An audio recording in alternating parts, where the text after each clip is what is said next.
BNP সরকারের জন্য একটি অশনি সংকেত। সাংবাদিক মাহমুদুর রহমান বিএনপিকে একটা কঠিন হুঁশিয়ারি দিয়েছেন, বিশেষ করে বিএনপির গুপ্ত বুদ্ধিজীবী যারা এরকম গুপ্তগিরি করে, এরকম প্রতারণামূলক রাজনীতি করে আসলে সরকারের টেকা যায় না। বিএনপি বেশি দিন টিকতে পারবে না, সরকারে পরিস্থিতি সেদিকে যাচ্ছে। দর্শক, মাহমুদুর রহমানের বক্তব্যটা অত্যন্ত তাৎপর্যপূর্ণ।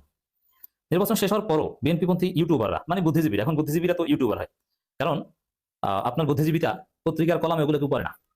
কিন্তু সরকারের বিভিন্ন জনের বিরুদ্ধে অভিযোগ শোনা গেলেও এবার ঠিকানা টেলিভিশনের প্রধান সম্পাদক এবং বাংলাদেশের বরেণ্য জনপ্রিয় সাংবাদিক খালেদ মহিউদ্দিন, যিনি এখন আমেরিকা প্রবাসী, তিনি বলছেন যে গত সরকারের সবথেকে অযোগ্য ব্যক্তিটার নাম হচ্ছে প্রফেসর ইউনূস, প্রধান উপদেষ্টা স্বয়ং।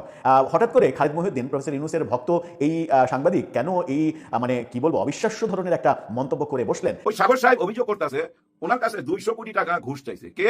ওই যে মাহফুজ আলম সাক্ষী মানছে কারে? ওই সার্জিসকে নিয়ে নাকি উনি গেছিল। কিন্তু সাগর সাহেব এতদিন বলেন নাই কেন? আপনি এতদিন চুপচাপ ছিলেন কেন? আর আপনি ওনার কাছে কেন টিভি চ্যানেলের জন্য যাবেন? কারণ কি? 200 কোটি টাকা ঘুষ চাইছে, লগে লগে বললেন না কেন? এখন বলতেছেন কেন? এখন সেটা কি ঘুষ চাইছে নাকি আপনাকে বলছে যে একটা চ্যানেল করতে 200 কোটি টাকা লাগে, সে টাকা কি আপনার কাছে আছে? এরকম প্রশ্ন করতে তো পারে, তাই না ভাই? দেখেন এরকম হাজার হাজার কোটি টাকা নিয়ে চলে যেতেছে, সবাই বলতেছে, কিন্তু দুদক মুখ খুলতেছে না। আমি তো এমন কোনো দেশপ্রেমিকও না যে আপনি দেশকে খুব ভালোবাসেন, কন্টেন্ট দেখলে মনে হয়, কিন্তু আপনি দেশকে ভালোবাসতেন তাহলে আপনি পুরো কি ইন্ডিয়াতে পড়াইতেন? বাংলাদেশে কি মানুষের পোলাপাল পড়তেছে না? আমি সেই আলোচনায় লাইভে গেলাম। আপনি সেই ছেলে যে দেশে যাবে সেটা সুইডেনও হইতে পারে, সুইডেনে তো মজা, আমি আপনার নিয়ে দেখে ঘুরব। দর্শক, বিগত যে সরকার, অন্তর্বর্তীকালীন সরকার, 18 মাসের কর্মযজ্ঞ দেখলাম আমরা তাদের, এবং তারা নিজেদের কর্মযজ্ঞে সফল এরকম দাবি করেছে বারবার, যদিও সফলতার খাতা একেবারে শূন্য বলেই বেশিরভাগ মানুষ অভিমত দিয়েছেন।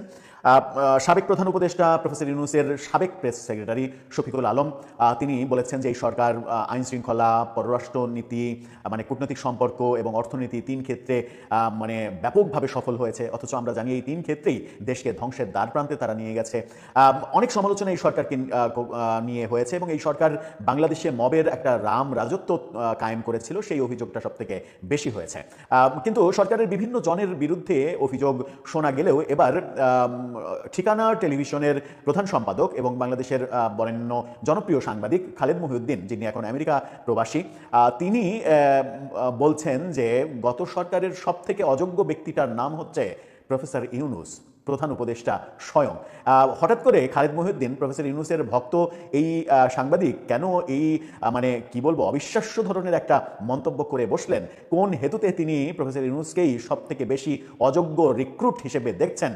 যতগুলো উপদেষ্টা পরিষদের সদস্য আনা হয়েছে সরকারে, যারা এসেছে তাদের মধ্যে সব থেকে বেশি অযোগ্য প্রফেসর ইউনূসকে বলছেন কেন? চলুন একটু জেনে দেখি তার বক্তব্য, জেনে বোঝার চেষ্টা করি যে কথাটা কতটুকু সত্য।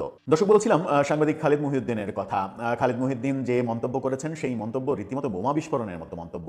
এরকম কঠোর মন্তব্য এর আগে স্পেসিফিকভাবে কারো মুখ থেকে আমরা শুনিনি। অনেকেই প্রফেসর ইউনূসের সমালোচনা করেছেন, কিন্তু একেবারে সরাসরি বলা যে উপদেষ্টা পরিষদের সব থেকে অযোগ্য ব্যক্তিটার নাম প্রফেসর ইউনূস, তখন সেটা খুবই মানে মারাত্মক হয়ে যায় আসলে, ভাবনার মতো। যখন তিনি এই মন্তব্য করছেন তখন কিন্তু এই আলোচনাও রয়েছে যে নতুন সরকার যারা গঠন করেছে বিএনপি, তারা কোথাও কোথাও আলোচনা হচ্ছে তারা পরবর্তী রাষ্ট্রপতি হিসেবে প্রফেসর ইউনূসকে চয়েস করে ফেললেও অবাক হওয়ার কিছু থাকবে না। যদি রাষ্ট্রপতি হয়ে যান প্রফেসর ইউনূস, তাহলে কি এই মন্তব্যগুলো পরবর্তীতে কাল হয়ে দাঁড়াবে? কি বলছেন খালেদ মহিউদ্দিন? কালের কণ্ঠ তাকে নিয়ে এই রিপোর্টটা করেছে। সেখানে তাদের শিরোনামে বলছে, সবচেয়ে খারাপ রিক্রুট তো ছিলেন ডক্টর মোহাম্মদ ইউনূস। খালেদ মহিউদ্দিন এর চাইতে খারাপ মন্তব্য বোধহয় হতে পারে না। সব থেকে খারাপ রিক্রুট ডক্টর মোহাম্মদ ইউনূস।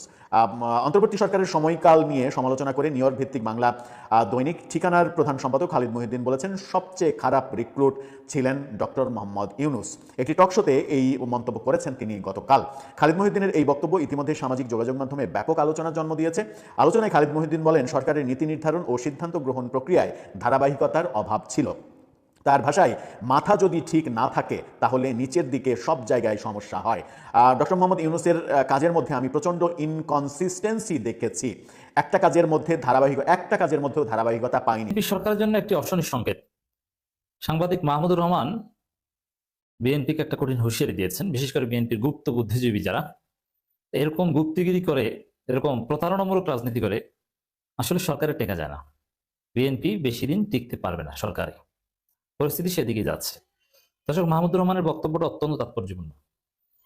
নির্বাচন শেষ হওয়ার পরও বিএনপিপন্থী ইউটিউবাররা, মানে বুদ্ধিজীবীরা, এখন বুদ্ধিজীবীরা তো ইউটিউবার হয়, কারণ আপনার বুদ্ধিজীবীটা পত্রিকার কলাম এগুলো কেউ পড়ে না। যেমন আপনি পত্রিকায় একটা কলাম লিখলে ওটা 10,000 লোকও পড়ে না, একদম প্রথম সারি পত্রিকা লিখে। আর আপনি যদি ওইটা ইউটিউবের ভিডিওতে প্রেজেন্ট করতে পারেন, মিলিয়ন পিপল তাদের কাছে যায় এবং খুব সহজে তারা বুঝতে পারে বা আপনাকে রিয়াক্ট করে বা আপনার কলামের বা আপনার বক্তব্যের প্রভাব করে। এজন্য এখন বিএনপি পন্থী বড় বুদ্ধিজীবী যারা, তারা সবাই ইউটিউবার। এটা সোশ্যাল বর্তমান তথ্য প্রযুক্তির রিয়ালিটি, যে আপনি আপনার বুদ্ধিজীবীতে ইউটিউবে কিংবা ফেসবুকে প্রচার করবেন। এমনকি যেসব পত্রিকার কলাম এখনো আমরা পড়ি, ওটাও ফেসবুক থেকেই পড়ি। তো দর্শক, নির্বাচন শেষ হওয়ার পরও বিএনপিপন্থী ইউটিউবাররা জুলাই সনদ এবং গণভোট নিয়ে রীতিমতো হাসি তামাশা করছে। এখন এই যে জুলাই সনদ এবং গণভোট নিয়ে হাসি তামাশা করা এবং বিএনপির